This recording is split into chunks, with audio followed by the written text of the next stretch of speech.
हरे राम राम राम हरे हरे, हरे कृष्ण कृष्ण कृष्ण हरे हरे, हरे राम राम राम हरे हरे, हरे कृष्ण कृष्ण कृष्ण हरे हरे, हरे राम राम राम हरे हरे, हरे कृष्ण कृष्ण कृष्ण हरे हरे, हरे राम राम राम हरे हरे, हरे कृष्ण कृष्ण कृष्ण हरे हरे, हरे राम राम हरे हरे, हरे कृष्ण कृष्ण कृष्ण हरे हरे, हरे राम राम हरे हरे, हरे कृष्ण कृष्ण कृष्ण पुंडलिक वरदा हरिविठ्ठल श्री ज्ञानदेव तुकाराम पंढरीनाथ भगवान माऊली ज्ञानेश्वर महाराज की जय।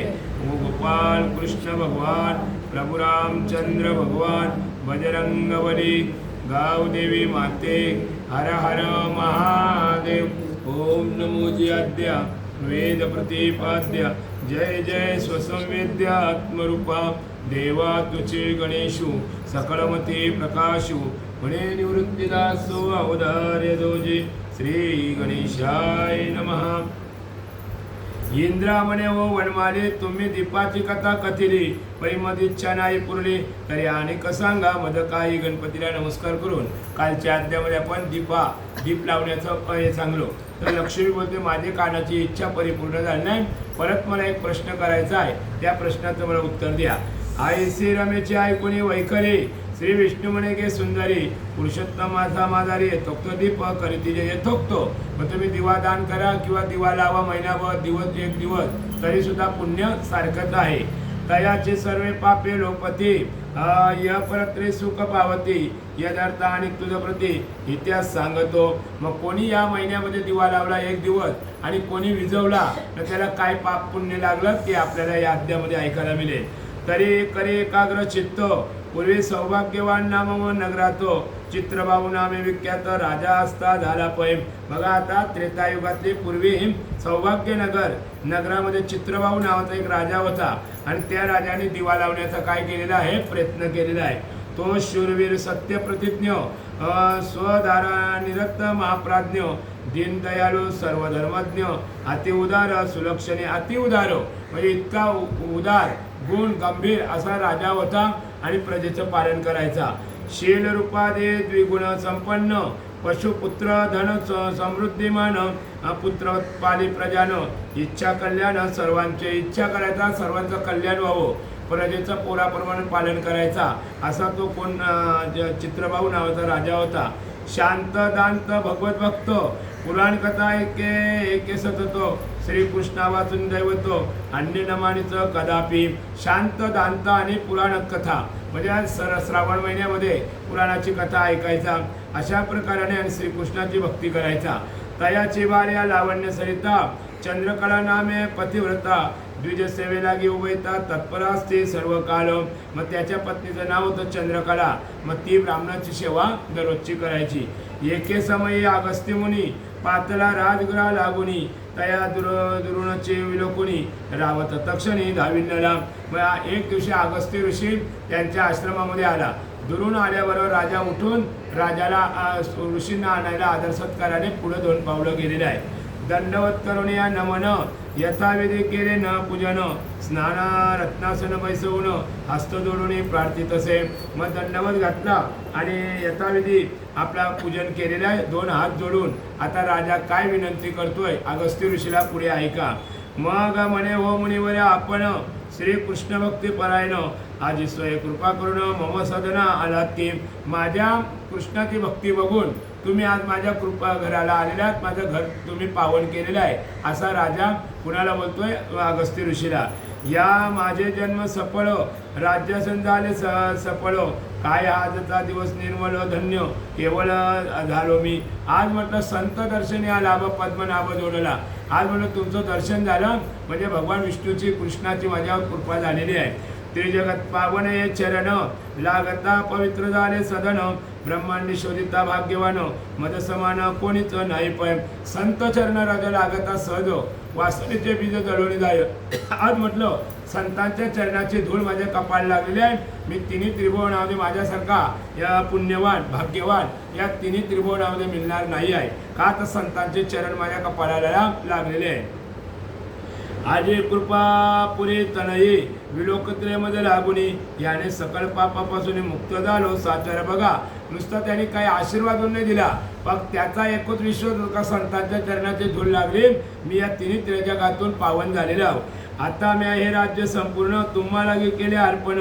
तुम्ही महावैष्णव ब्राह्मण म्हणून सर्व अर्पिलेसे. आता म्हटलं हे राज्य मी सगळं तुम्हाला अर्पण केलेलं आहे. असा तो काय त्या राजाचं नाव आहे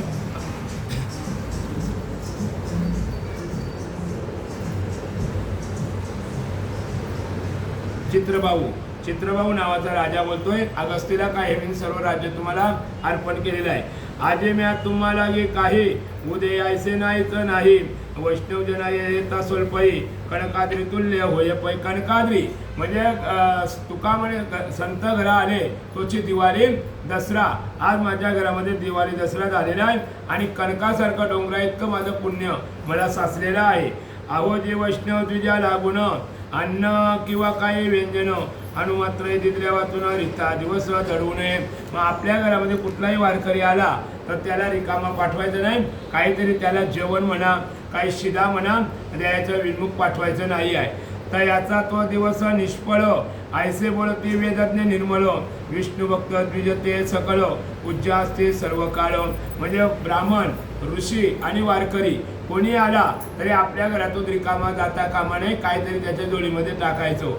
तयांची संभावना अनुदिनी वाड्मय काया कर्मांनी करावे ऐसे गर्गमुनी मज लागुनी कथिलेसे. गर्गमुनींनी मला सांगितलेलं आहे का कुठलाही वारकरी आला कोणी आला तर त्याला विन्मुख पाठवायचं नाही आहे. द्विज तितके सर्वही श्रेष्ठ तथापि त्यात वैष्णव वरिष्ठ म्हणून इतरापेक्षा स्पष्ट वैष्णव द्विज जनचे पूजावे. वैष्णव जनचे पूजावे म्हणजे संतांना पूजलं काय ऋषींना पूजलं काय न ब्राह्मणांना पूजलं काय एकच अर्थ आहे. जोवरे सूर्य उदेला नाही तोवरी तारांची प्रभा नाही. तेवीत वैष्णव द्विज जो नाही तोवरी अन्य द्विज सर्वही. समज का जोपर्यंत सूर्य उगत नाही तोपर्यंत त्या तारा म्हणजे चांदण्या काय करतात लखलख येतात. त्यांचा काही प्रकाश नाही आहे. पण एकदा सूर्य उगवला का त्याचा प्रकाश सगळा निघून जातोय. त्या प्रकाराने जोपर्यंत आपल्या घरामध्ये संत येत नाही तोपर्यंत आपला सूर्य उगवत नाही आहे. तो धन्य दिवस आहे. तेवीत या सकळ प्रभा अति धन्य आहेत बुबुजा. तो तू महावैष्णव राजा यासी रक्षिता आहेसी. जयाचा राजा वैष्णव नाही जयाचा राजा वैष्णव नाही. न वसावे त्या राष्ट्राचाही अवैष्णव राष्ट्रापेक्षा पायी शून्य वनही वरिष्ठ आहे. मग ज्या घरामध्ये ज्या गावामध्ये ज्या राज्यामध्ये वैष्णव नाही राजा तर तो गाव कोण आहे अवैष्णव आहे. भूतापेक्षा भूतवाड्यापेक्षा ते घर आहे असं सांगितलेलं आहे. पण ज्या राज्यामध्ये वैष्णव असेल ते घरामध्ये अन्न खायचं. नेत्र इंद्रैसे शरीर की पती नारे साचार की ब्राह्मण दैसा निरक्षर तैसे राष्ट्र अवैष्णव. ज्या राष्ट्रामध्ये वैष्णव नाही आहे तो काय आहे गाव नाही आहे तो भूतवाडा आहे. ज्या डोलं नाही तर त्याला शरीरासून फायदा काय. पतीला कुंकू नवऱ्या बाईला कुंकू नाही त्यापेक्षा त्या बाईला शोभा नाही. तसं ज्या गावामध्ये राजा नाही वैष्णव नाही तो गाव शून्य आहे. दंतरहित दैसा करी पद्महीन खग निर्धारी की नख द्रष्टरहित केसरी तैसे राष्ट्र अवैष्णव. असा तो कोण अगस्त्य ऋषी बोलतोय का ज्या गावामध्ये वैष्णव नाही राजा तर तो गाव भूतवाड्यासारखा आहे असं त्या राजाचं वर्णन चाललेलं आहे. की दर्भहीन संध्यावंदन की तिल रहित दैशेची तर्पण किंवा प्रत्यर्थ देव सेवन तैशेची राष्ट्र अवैष्णव. बघा आपल्या दसपिंडाला 13व्याला कालातील नसतील तर तुमचं काही फायदा नाही. तसा ज्या गावामध्ये वैष्णव नाही आहे तो गाव भूतवाडा समजलेला आहे.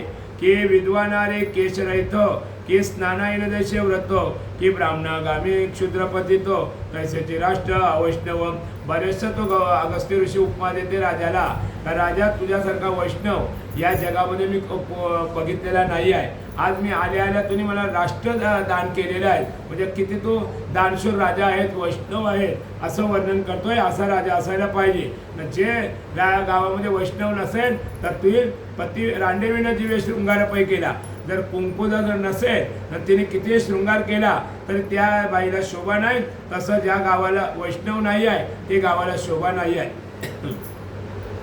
अरे जो श्रीकृष्ण भक्त त्यासही राजा असे म्हणतो आणि त्याचेही राष्ट्र वाढे सततो सुखी होतात तत्प्रजा. जो राजा कृष्ण भक्त आहे तर ती प्रजा कधी दुःखी नाही आहे, सुखी आनंदामध्ये असते असे सांगितलेलं आहे. आजे मी तुझं देखील म्हणून माझे सफळ झाले नाही न तुझं घडले भाषण तयान वाणी सफळ झाली पाय. आज म्हटलं तुझं दर्शन झालं. ऋषी बोलतोय का तुझं दर्शन झालं, आज मी धन्य झालेले आहोत. का तर तुम्ही माझा आदर सत्कार केलेला आहे. आसोरायात्व राज्य अर्पिले हे सर्वही मध्ये पोचले तथापि आता तू हे सगळे माझे आज्ञे सांभाळी. बघा काय ज्याचं त्याला त्यांनी राज्य तुम्ही राज्य यांना दिलं तर जो बोलतोय मी आता तुला राज्य दिलं, आता तूच सांभाळ. कारण तुझं मी मन बघितलं. आज तुझ्याकडे काही न मागताना तुम्ही मला डायरेक्ट काय दिलेलं आहे, राज्य दिलेलं आहे. तुझं मी औदार्य बघितलं, तुझं स्वतंत्र बघितलं. अशा निमित्तानं मीच तुला आता हे राज्य दान करतोय. तूच आता हे राज्याचा काय कर, सांभाळ कर प्रजेचा. या सर्व राज्यावरती तुझी स्थापना केली प्रीती. आता मी जातो स्वस्थानाप्रती सदा असो तव कल्याण. अशा प्रकाराने या राज्यावर तूच आता राज्य कर. मी आता माझ्या स्वसाधनाला माझ्या तुझं कल्याण असो असा आशीर्वाद दिला आणि मग अगस्त्य ऋषी निघून गेले. आईसे बोलून अगस्त्य ऋषी जावया उठल्या ते तुनी तव त्या रायाची पट्टराणी चंद्रकला ते पातळी. मग ऋषी जायला निघाल्यानंतर त्याची पत्नी आली राजाची. अहो म्हटलं माझी एक गोष्ट आहे ऐका. तिने अनन्य भक्ती भावेसे नमस्कार केला मुनीसी. तो तय अगस्त्य मुतीसी शुभवचनशी बोलत असे. मग तिने अनन्य भावाने नमस्कार घातल्यानं मग त्यावेळेस तो काय आशीर्वाद देतो अगस्त्य ऋषी पुढच्या ओळीमध्ये ऐका. हे कल्याणी तुझं जन्म बरं अवैध असो निरंतर स्वपती लागी सदा सादर भक्तिभावे भजे तुझं. तुला कल्याण हो, सौभाग्यवती भव असा त्याने काय दिलेला आहे, आशीर्वाद दिलेला आहे. आणि तू नवऱ्याची अखंड तू काय करशील, सेवा करशील. गोपीजन वल्लभ विषयी दृढ भक्ती असुत हृदयी ते जग माझे सती आठाई प्रमुख होई तू एक. तर तिन्ही लोकांमध्ये तू पतिव्रता बाई गणले जाशील. गोपी वल्लभ म्हणजे भगवान श्रीकृष्णाचे तू काय कर, भक्ती कर असं सांगितलेलं आहे.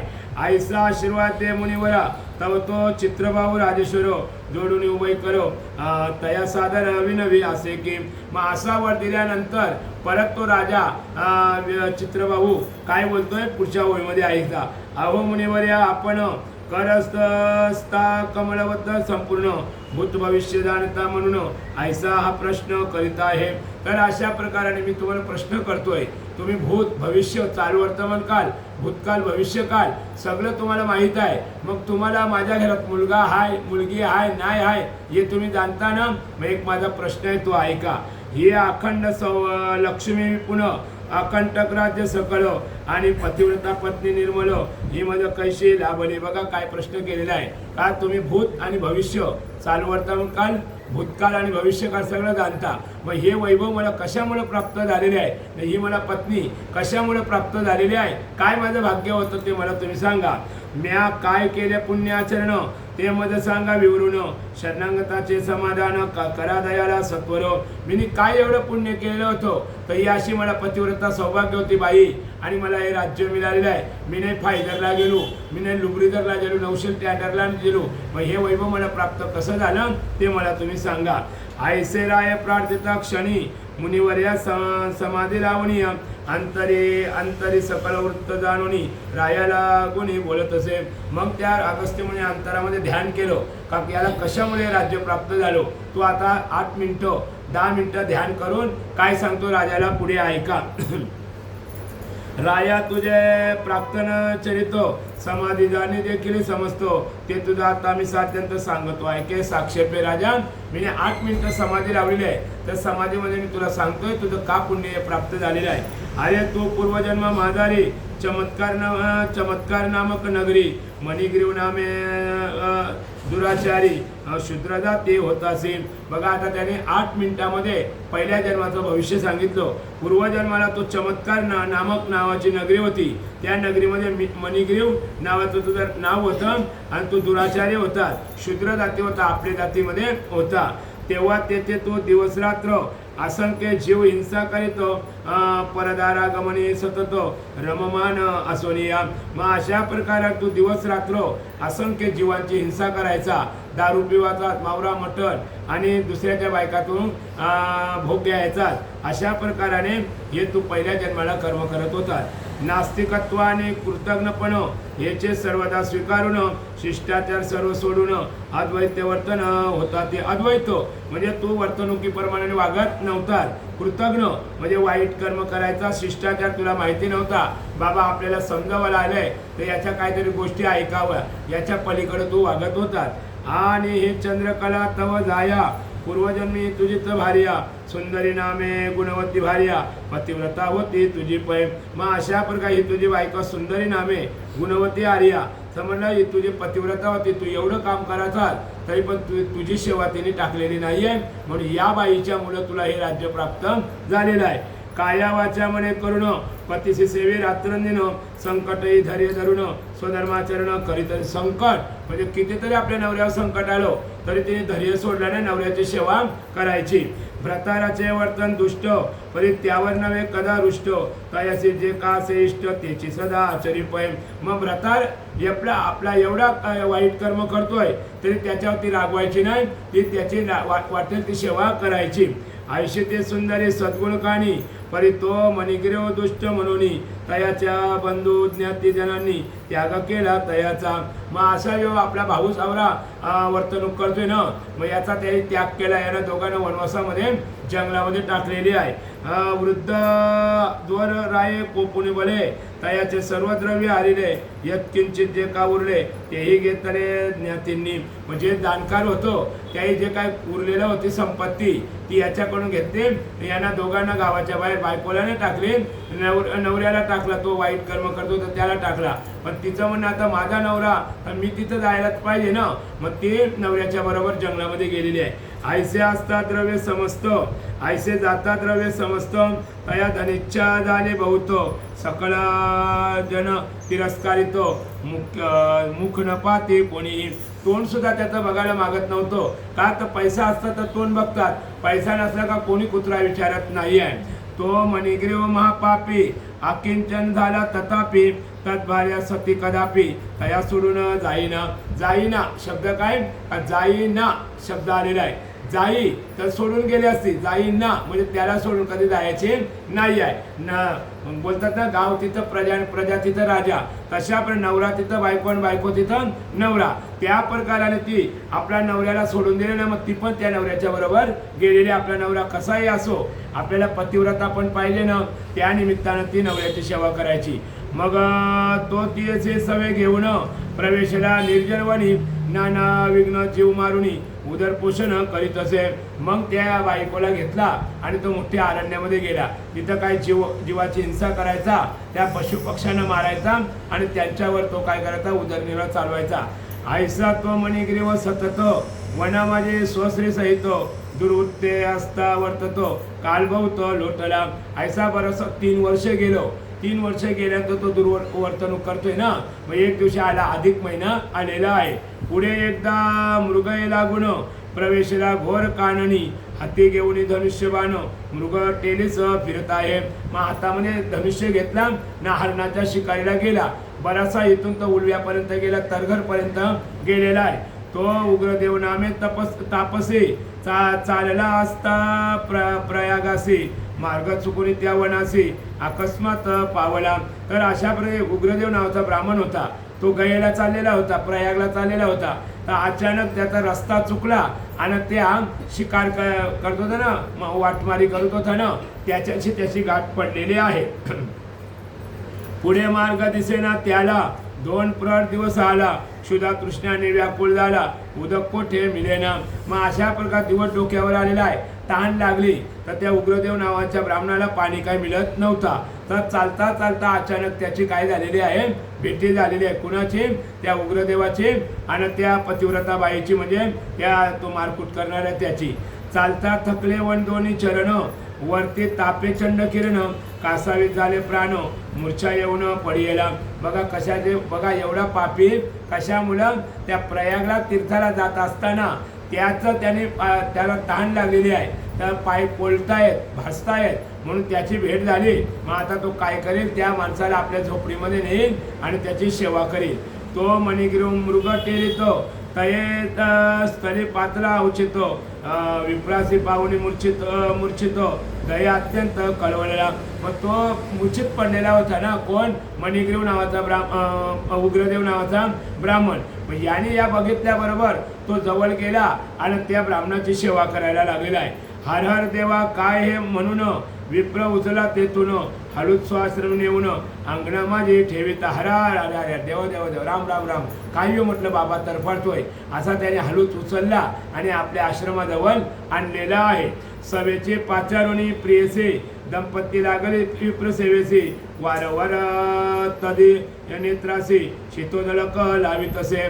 मग बायकोला बोलवलं. हो म्हटलं इकडे ये, आपल्या हे बाबाची जरा सेवा कर, तरफडायला लागलेला आहे. ताबडतोब ती वारागा लागली, पाणी पाजायला लागली, वारंवार डोळ्याला पाणी लावायला लागलेले आहे.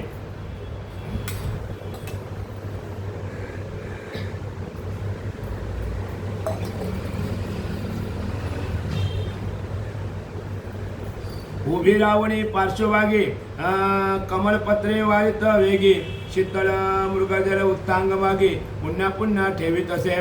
मग अशा प्रकाराने डोळ्यावर कमलाचा फुल ठेवायला लागली, वारा घालायला लागली.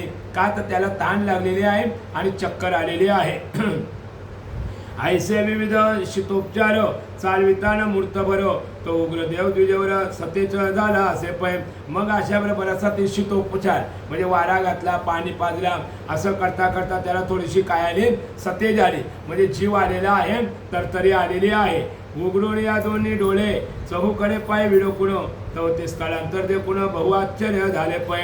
मग अशा डोळे उघडला नाही, बघतो तर काय आहे ना, मी चालल्या प्रयागला, नाही या कांतारामध्ये आलो, कांतार म्हणजे अभयारण्यामध्ये आलेले आहोत, ऐसा तो चकित झालेला आहे. आणि विचारिता अंतकरणी, मी आज होतो कवने वनी, येथे मध्ये आलेले कोणी, काही असे अद्भुत, मी कुठल्या जंगलामध्ये होतो आणि आज मला इथं कोणी आणलं, असा तो विचार करायला लागलेला आहे. ब्राह्मण ऐसे चिंतित उठून बैसला, तो मणिग्रीव पुढे पातला, हस्त जोडून उग्रदेवाला म्हणे सावध झाला की हो. मग असा बघा एवढा तो वाटमाऱ्या करणारा, पशु पक्षी मारणारा, पण त्याला त्या संताच्या दर्शनाने काय दया आली आणि तो बोलतो आता तुम्ही सावध झालात का, तुम्हाला बरं वाटतंय का, असा विचारायला लागलेला आहे.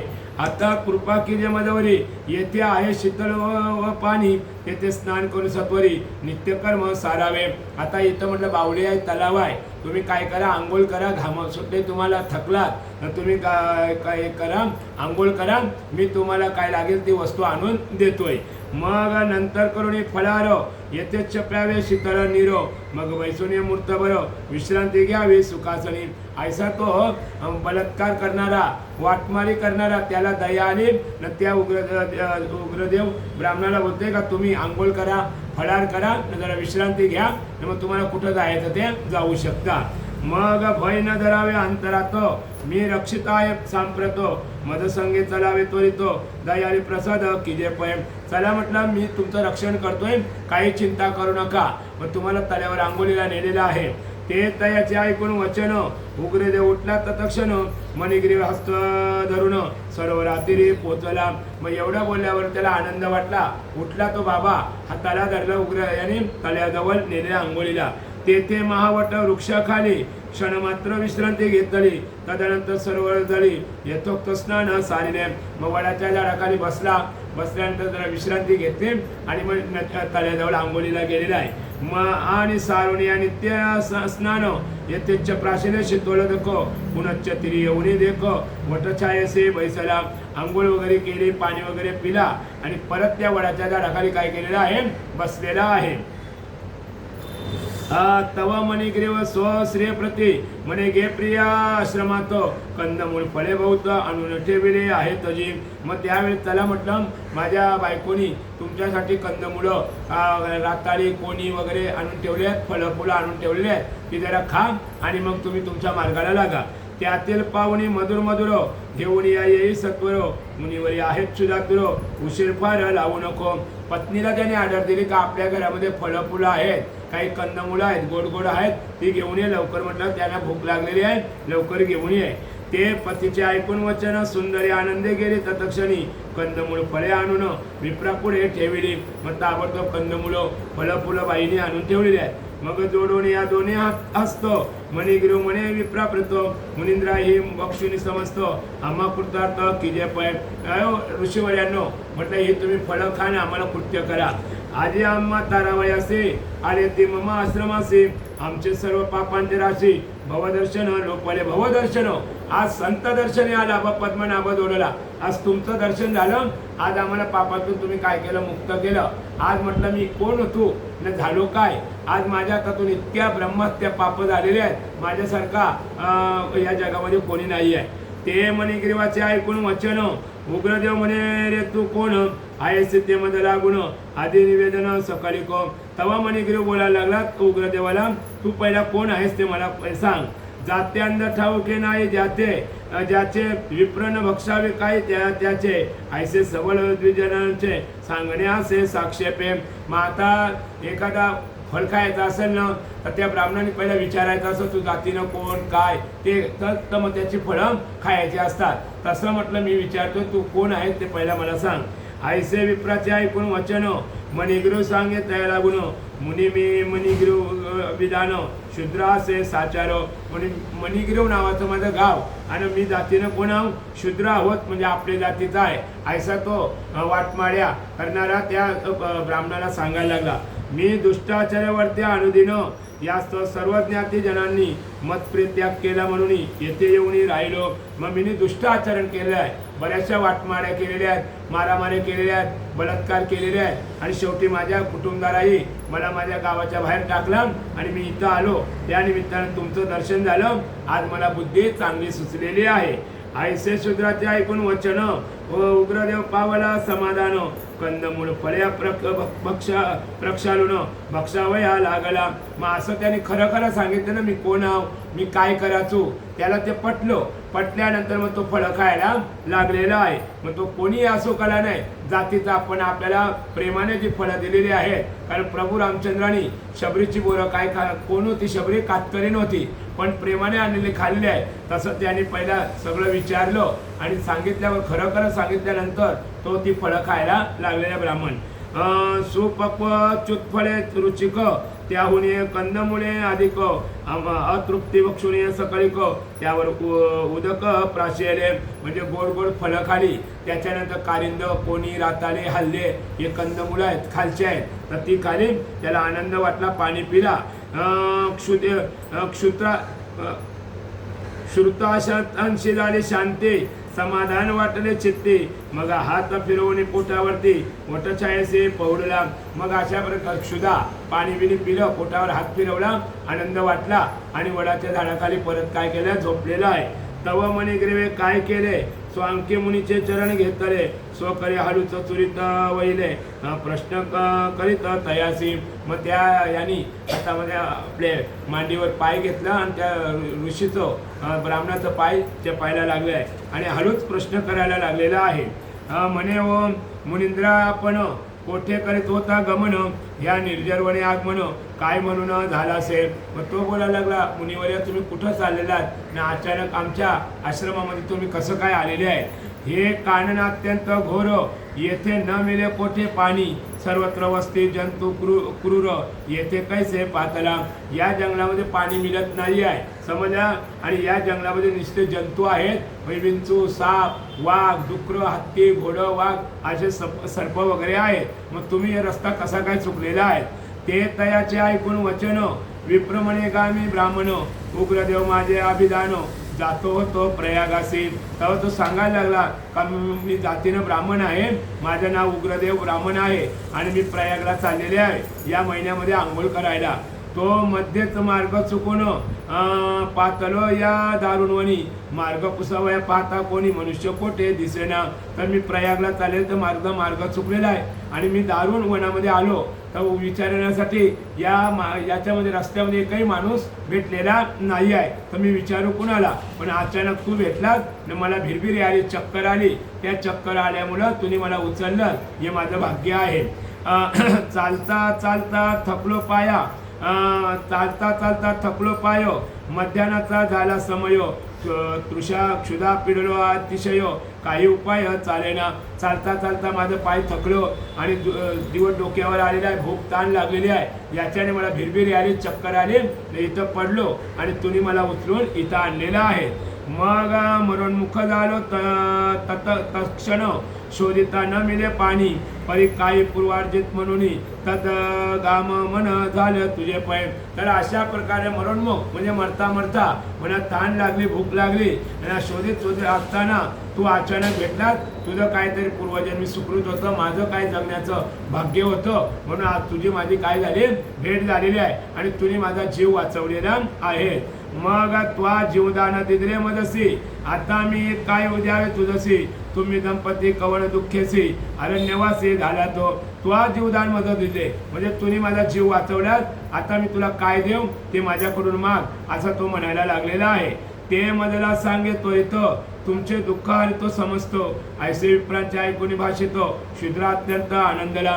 तुम्हाला काय दुःख आहे ते सांग, मी तुमचं सगळं दुःख हरण करतोय. एवढा ऐकल्यानंतर त्या शूद्राला आनंद वाटलेला आहे आणि आपुले सर्व वर्तमान कथिता झाला अनुक्रमानं. ती कथा परम पावन, पुढच्या अध्यायी वर्णी गेलं. मग हे तो काय काय मागेल ना ते उद्याच्या अध्यायामध्ये आपल्याला सगळं सांगेल. इथे श्री अधिकमात्म्य सारो, बृहन्नारदे पद्माधारो, सज्जन श्रुते कोच्चतुरो. 14वा अध्याय. श्रीकृष्ण अर्पण नमस्तु. कुंडली कवरदा हरिविठ्ठल श्री ज्ञानदेव तुकाराम पंढरीनाथ भगवान माऊली ज्ञानेश्वर महाराज के जय. सदा सर्वदा योग तुझा गरावा, तुझ्या कारणी देह माझा पडावा. उपेक्षू नको गुणवंतानंता, रघुनायका मागणे हेच आता. जय जय रघुवीर समर्थ वासुदेव हरी वासुदेव.